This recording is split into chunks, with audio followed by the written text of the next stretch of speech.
একাদশ শ্রেণীর সুপ্রিয় শিক্ষার্থীবৃন্দ, পৌরনীতি ও সুশাসন অনলাইন ক্লাসে তোমাদের স্বাগত জানাচ্ছি। আমি সাকিনা আহমেদ, প্রভাষক, রাষ্ট্রবিজ্ঞান বিভাগ, কর্ণফুলী সরকারি কলেজ, কাপ্তাই, রাঙামাটি, পার্বত্য জেলা। প্রিয় শিক্ষার্থীবৃন্দ,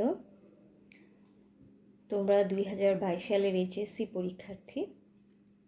তো সেই উপলক্ষে যেহেতু সরাসরি আমরা তোমাদের ক্লাসরুমে পাঠদান করতে পারছি না, তো এই জন্য তোমাদের রেগুলার এখন অ্যাসাইনমেন্ট দেওয়া হচ্ছে। পাশাপাশি তোমাদের যে সংক্ষিপ্ত সিলেবাস প্রকাশ করা হয়েছে, সেই সংক্ষিপ্ত সিলেবাস থেকে আমি আমার ক্লাসগুলো নিয়মিত দিয়ে যাচ্ছি। তো আশা করি প্রিয় শিক্ষার্থীবৃন্দ, তোমরা আমার অনলাইন ক্লাসের সাথে যুক্ত আছো এবং সবাই বাসায় মনোযোগ দিয়ে পড়াশোনা চালিয়ে যাচ্ছ। তো প্রিয় শিক্ষার্থীবৃন্দ, আজকে আমি পৌরনীতি ও সুশাসন প্রথম পত্রের 6ষ্ঠ অধ্যায় থেকে তোমাদের একটি গুরুত্বপূর্ণ টপিক, সেটা হচ্ছে রাজনৈতিক দল বা পলিটিক্যাল পার্টি, সেই বিষয়টি নিয়ে আলোচনা করব। তো প্রিয় শিক্ষার্থীবৃন্দ, তোমাদের সবার প্রতি শুভকামনা জানিয়ে আমি আমার আজকের ক্লাস এখানে শুরু করছি।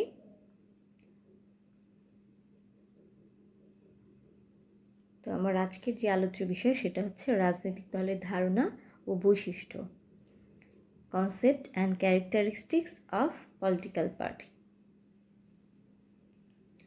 তো রাজনৈতিক দল বলতে আসলে আমরা কি বুঝি? রাজনৈতিক দল হচ্ছে, এক কথায় যদি আমরা বলি,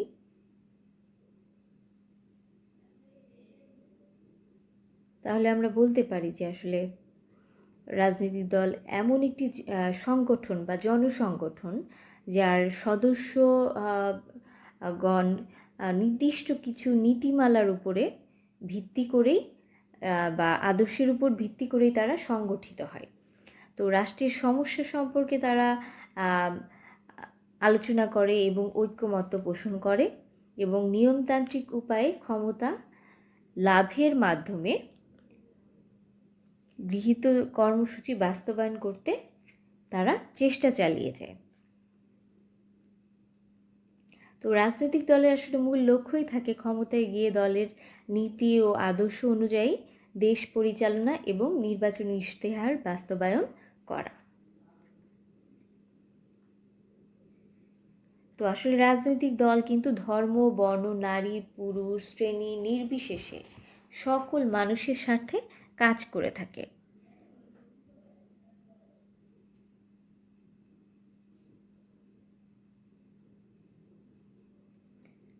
তো গণতান্ত্রিক ব্যবস্থার একটি অন্যতম বৈশিষ্ট্য হচ্ছে আদর্শ ও কর্মসূচি ভিত্তিক রাজনৈতিক দলের উপস্থিতি। তো আসলে বিশ্বে অনেক রাষ্ট্র রয়েছে বা দেশ রয়েছে যেখানে রাজনৈতিক দলের উপস্থিতি নেই, যেমন সৌদি আরব অন্যতম।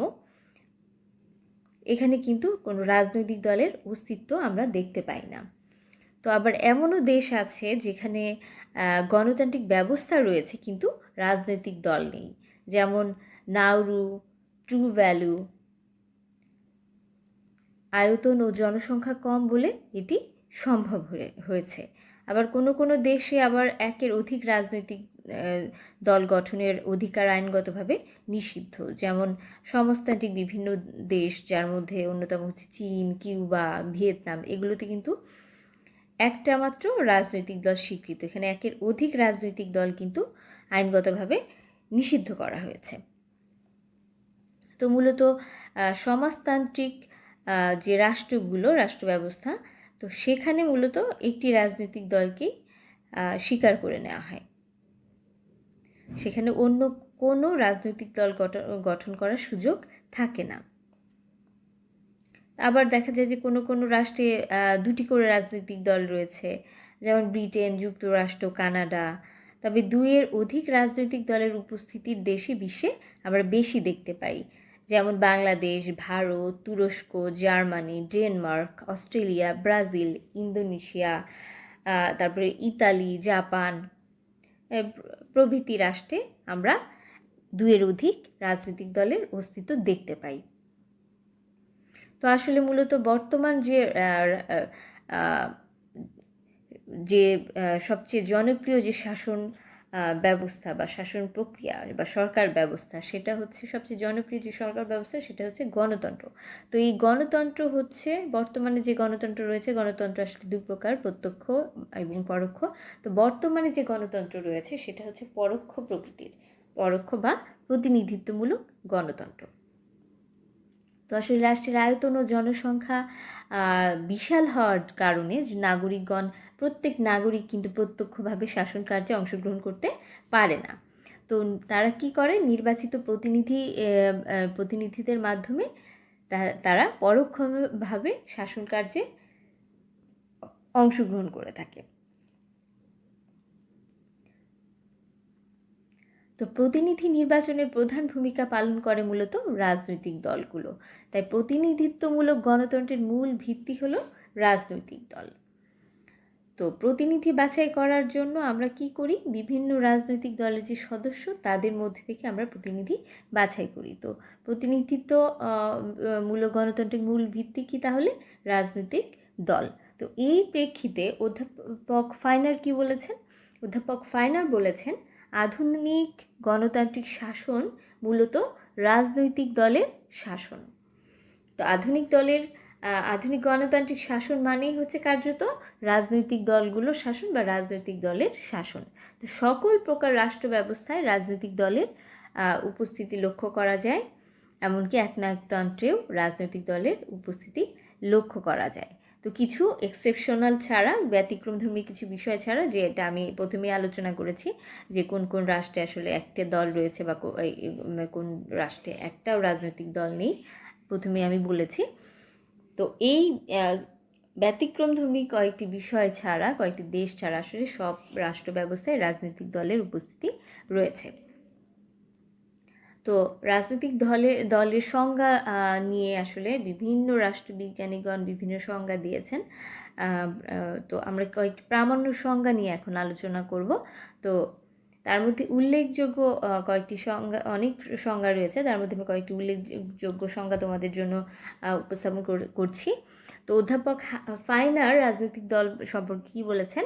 অধ্যাপক ফাইনার বলেছেন, আধুনিক গণতান্ত্রিক শাসন কার্যত রাজনৈতিক দলের শাসন। সকল প্রকার রাষ্ট্র ব্যবস্থায় রাজনৈতিক দলের উপস্থিতি লক্ষ্য করা যায়, এমনকি একনায়কতন্ত্রের রাজনৈতিক দলের উপস্থিতি লক্ষ্য করা যায়।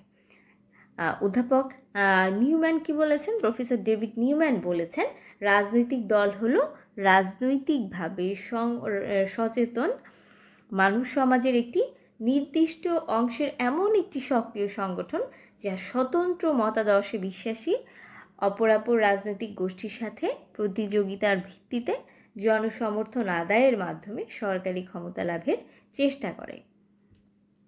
এরপরে অধ্যাপক লাস্কি কি বলেছেন? লাস্কি বলেছেন, রাজনৈতিক দল জাতীয় স্বার্থের দ্বারা উদ্বুদ্ধ হয় এবং জাতীয় স্বার্থের সাথে সামঞ্জস্যপূর্ণ ব্যাপক কর্মসূচি গ্রহণ করে নির্বাচকগণের সমর্থন লাভে সচেষ্ট হয়।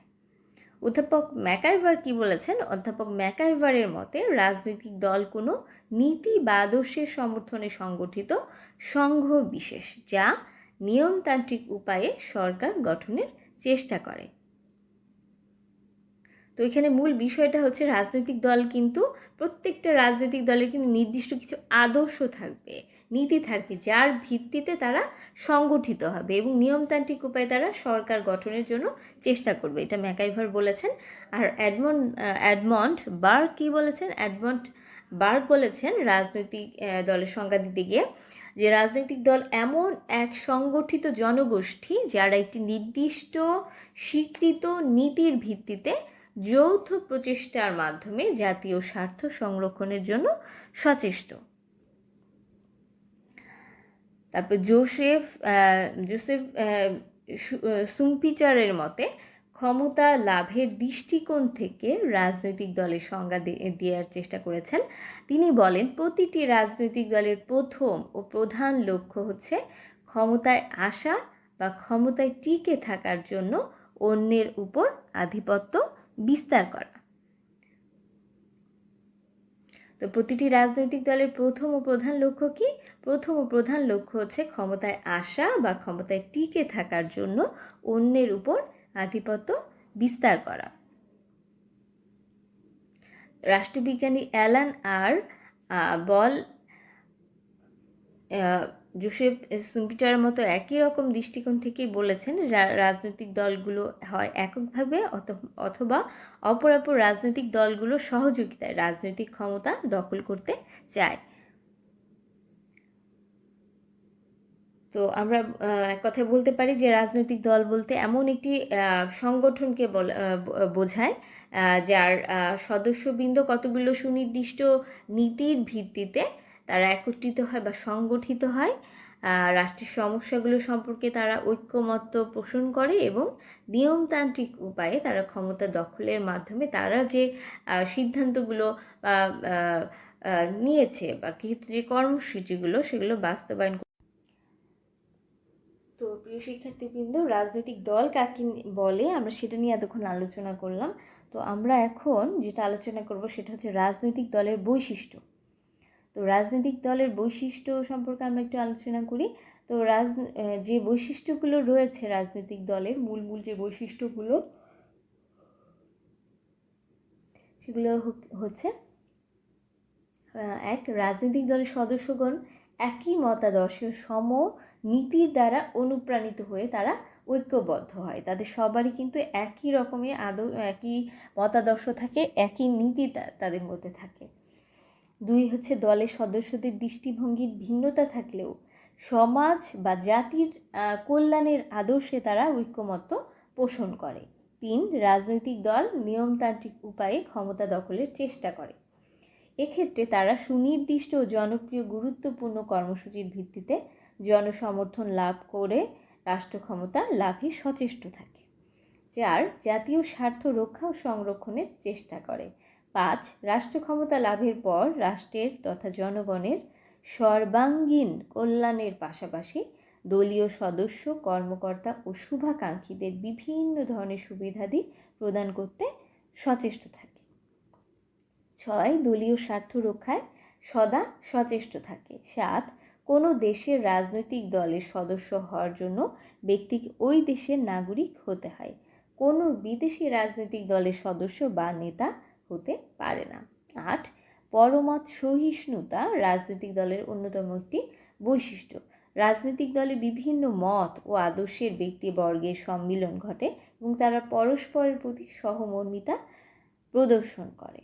নয়, কিছু সংখ্যক মানুষের সংঘবদ্ধ প্রচেষ্টা একটি স্থায়ী সংগঠন হিসেবে রাজনৈতিক দল আত্মপ্রকাশ করে এবং তারা এই সংগঠনের মাধ্যমে যাবতীয় রাজনৈতিক কর্মকাণ্ড পরিচালনা করে। তো রাজনৈতিক দল কিন্তু একটা স্থায়ী সংগঠন হিসেবে আত্মপ্রকাশ করে, এটা কিন্তু অস্থায়ী প্রকৃতির নয়।